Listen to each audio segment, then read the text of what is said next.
First things first, Chris Canty is back with us. Nice to see you, Chris. We're still rolling. Is that a dap? Pie, new pie. Talk about the Dallas Cowboys, Chris Canty. You see that look I get all day. They signed so awkward, Jenna. How did I do that? It was just asking. Is that a dap? My shoulders did not come down. I don't know. I live in a cave except to go to the gym, so I can't see what regular greetings are. Keep going. Keep going. Last time I was here, she didn't know who Bow Wow was. Okay, guys. Every day is a learning process. The Cowboys signed former Jaguar wide receiver Allen Hurns to a 2-year deal over the weekend. Hurns had 39 catches for 484 yards in 2017 in just 10 games. Back in 2015, he had over 1,000 yards and 10 touchdowns.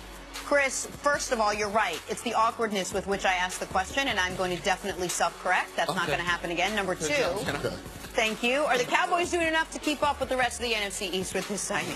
Well, Jenna, they're doing what they can because they have some salary cap issues, and they had to franchise tag DeMarcus Lawrence to keep him going to the open market. So with what they have going on with their team dynamics, they did as much as they could to add a vertical threat to their receiving core because they don't have a speed guy that can take the top off of the defense. So Dez Bryant is not that receiver anymore. Terrence Williams isn't that guy. Cole Beasley is quicker than fast. So they needed somebody that had some deep speed, and Allen Hurns brings that to the table. You said it, 2 years removed from a 1,000-yard receiving season with 10 touchdowns. So I like the addition of Allen Hurns to this group. I wouldn't say that they're not going to continue to add to this group. I think that there's a possibility that they could add to it in the draft early. But they have to do something to add to the receiving core because they got to get Dak Prescott back on track. Right. What you said there is the key. What is my evaluation of the Cowboys this year? How good is Dak going to be?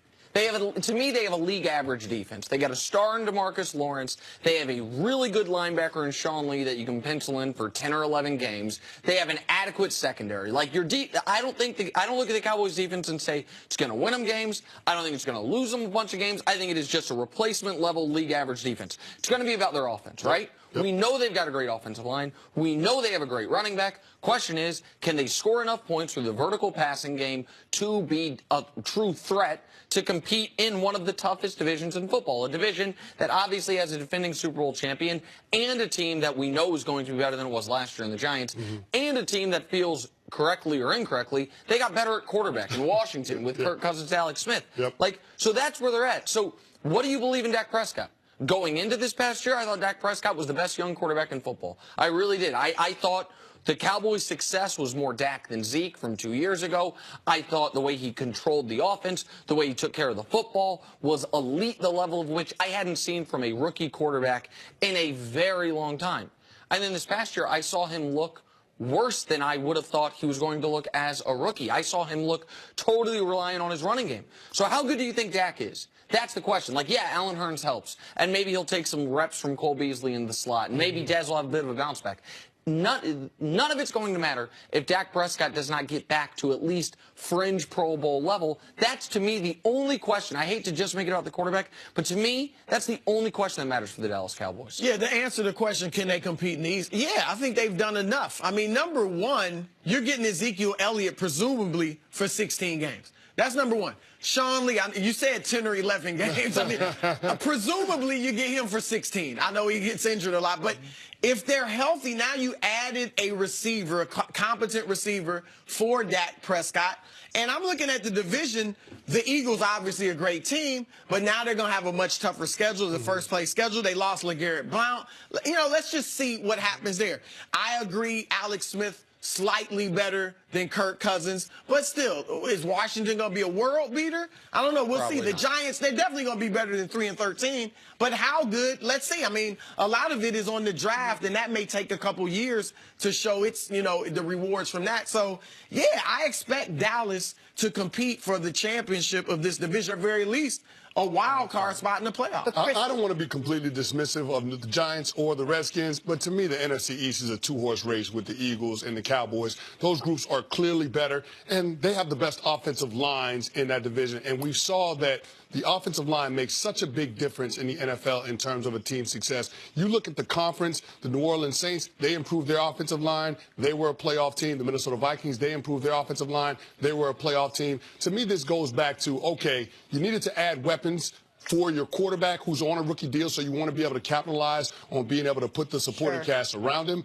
But it's also about having an offensive line that's in place to protect your young That's why quarterback. Dak Prescott had that phenomenal year he did, because he had the time and he had that line in front of him. Do you think it'll come down to what Nick said? Is it going to be which Dak Prescott do we see coming into this year, and could that really make or break the Cowboys season? Well, I think it's going to be the health of the offensive line in that running game, because we see that Dak Prescott is a different quarterback when he's behind the sticks. When it's second and long, third and long, he's not as efficient. But when you have a running back like Ezekiel Elliott that's able to get 1,000 yards from scrimmage on runs on first down, that's what happened 2 years ago his rookie year.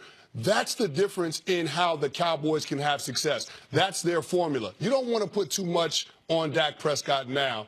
Like I said, Nick, last week, he's not a volume passer at this point in his progression in his career. He hasn't gotten to that point. So in order to be able to accent the things that he does well, they had to bring in another target, somebody that can stretch the field for that team and being able to get that separation vertically from the defense. I'm going to say one thing in defense of Allen Hurns, why he might actually be a better signing than most people think, but more value than just $6 million a year over $12 million over 2 years, $6 million a year. We've seen what's happened to wide receivers. Take basically all of the Broncos' weapons. With Peyton Manning, without Peyton Manning, right? Julius Thomas, oh my God, he's one of the best tight ends in football. Signs a free agent contract. No longer has Peyton Manning thrown to him. Falls off. Same thing happened to Demaryius Thomas, to a lesser extent Emmanuel Sanders.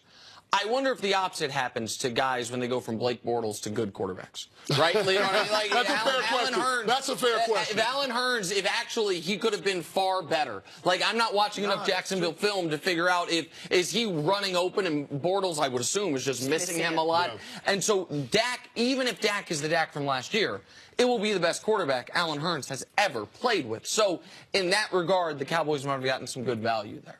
That's a good point. Chris, thanks so much for hanging out with us today.